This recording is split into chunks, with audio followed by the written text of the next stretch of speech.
Okay,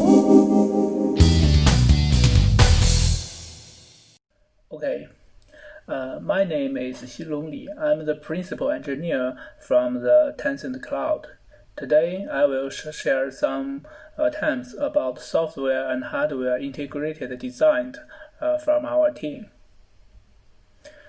So I will start sharing from the following three perspectives. The first, the past and the present of the NVM. In this section, we will talk about the trouble of storage system. Some attempts to solve this problem by using the new storage and our research and practice on using new storage. Second, I will show how we use persistent memory to improve the database performance and availability. Third, I will talk about the academic research on persistent memory in database and our vision for the persistent memory in database.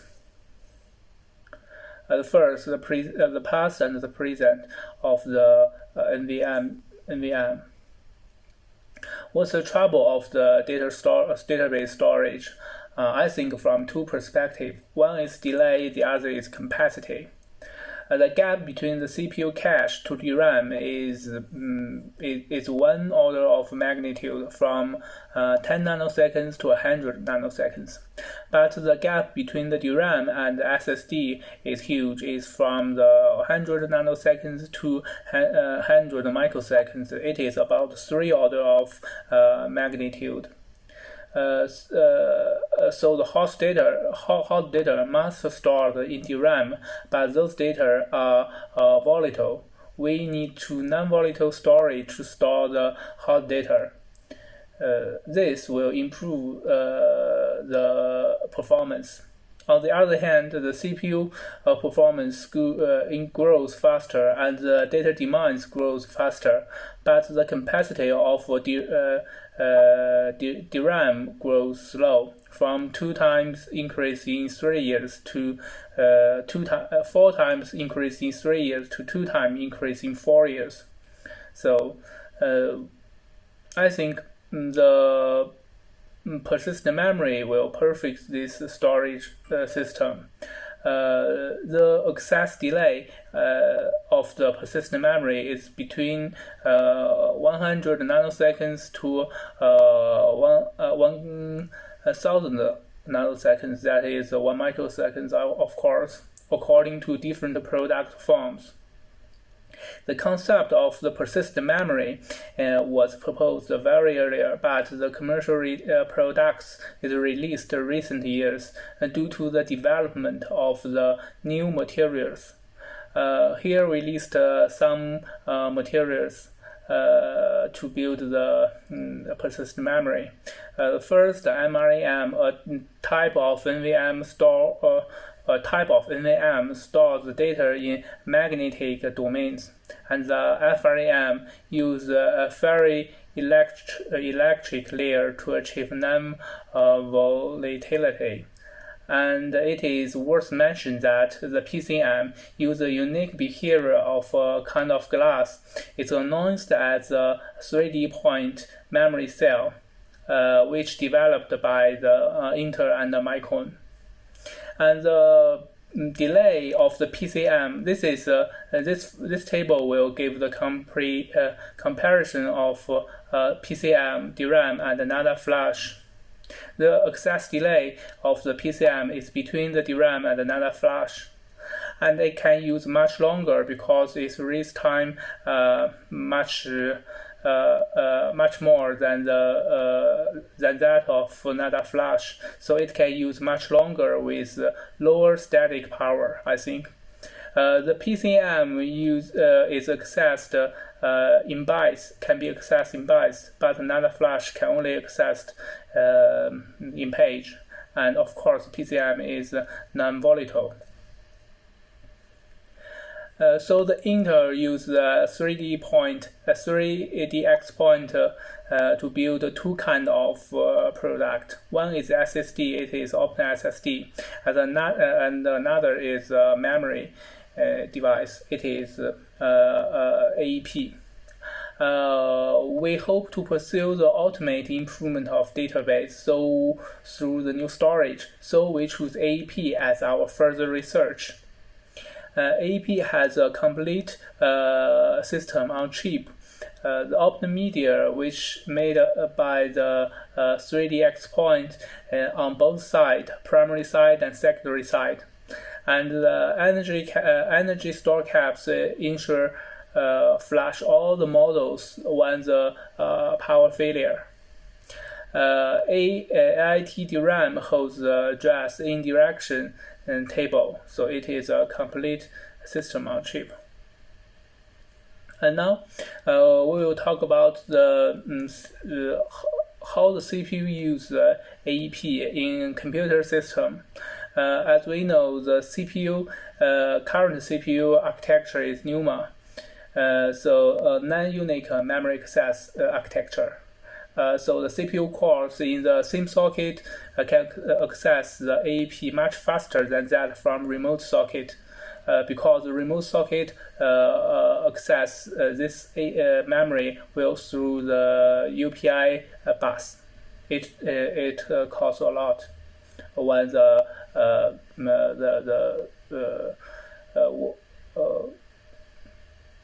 when the load is heavy. And the AEP can be configured as memory and persistent memory. As memory, AEP will shadow the DRAM. The memory capacity is the AEP's capacity. And as persistent memory, AEP is displayed as a device on operating system, separated from the memory. The memory size is the DRAM size and AEP size. The AEP can be accessed as a raw device or block device or as a persistent memory.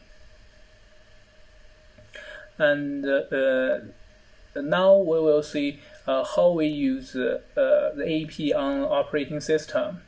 As raw device, it is hard to use, so AEP is normally accessed as block device or persistent memory. In older version of operating system, AEP can only accessed as block device like SSD, and it spends much more time on operating system and the file system than the device itself. In the persistent memory-aware file system, AEP can access as block device using POSIX interface, as well as persistent memory using PMDK interface. The PMDK interface map directly from the device to user space by using the PMDK interface. PMDK interface is a map-like interface. We compare the writing performance between the PMDK interface and the POSIX interface by using different size of blocks from 64 bytes to 32 kilobytes. And we found two things. The write latency using PMDK is much lower than that of the POSIX interface. The yellow one is a PMDK and the blue one is a POSIX. The better, the higher, the more data was accessed in the same time, in the same access time.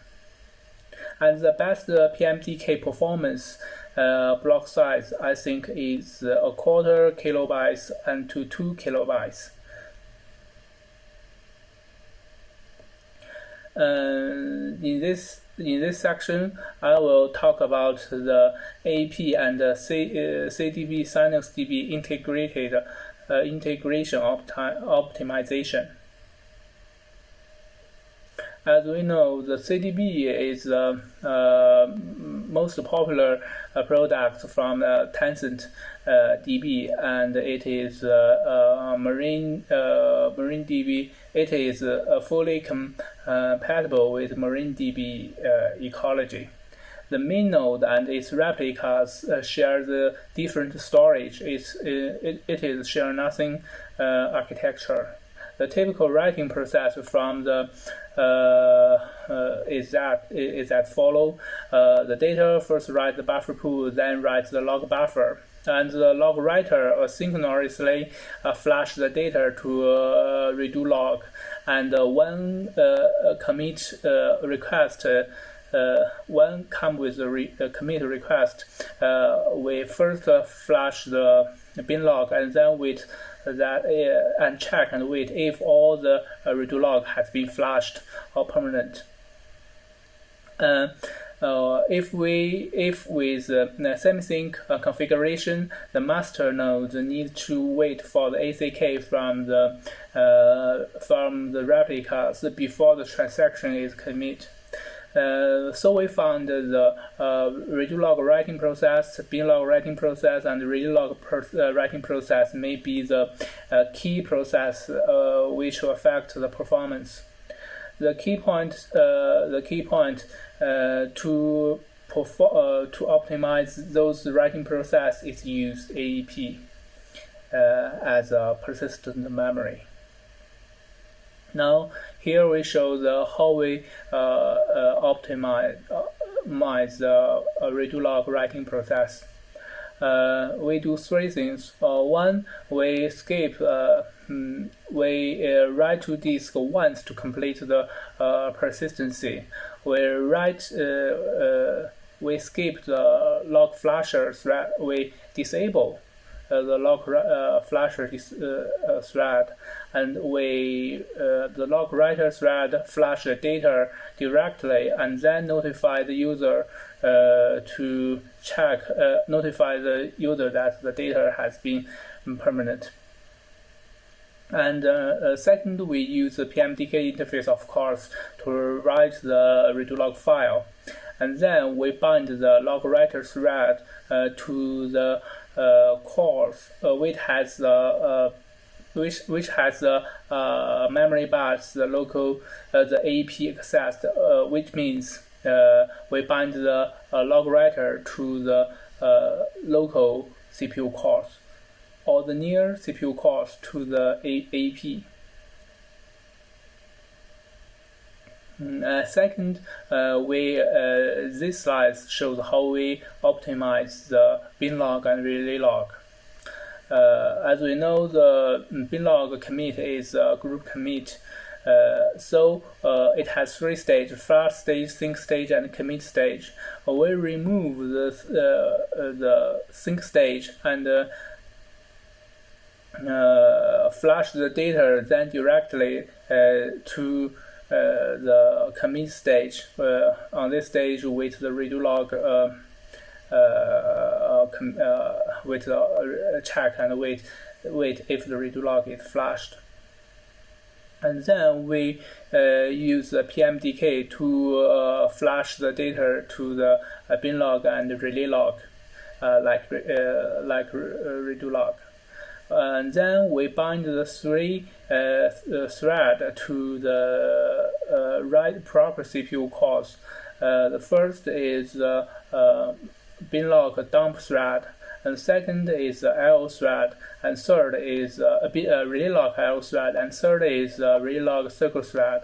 Relay log because the bin log dump thread write the data and send the data to the replicas, and each replicas has his IO thread who flash the data to relay log, and the circle thread read the relay log and to apply them. So we bound this thread to improve the performance, and a lot of work has been done to the productization.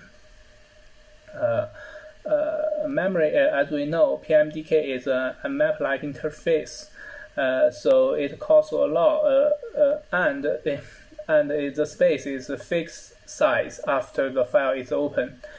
So we do a lot of work to simulate the appending write like POSIX.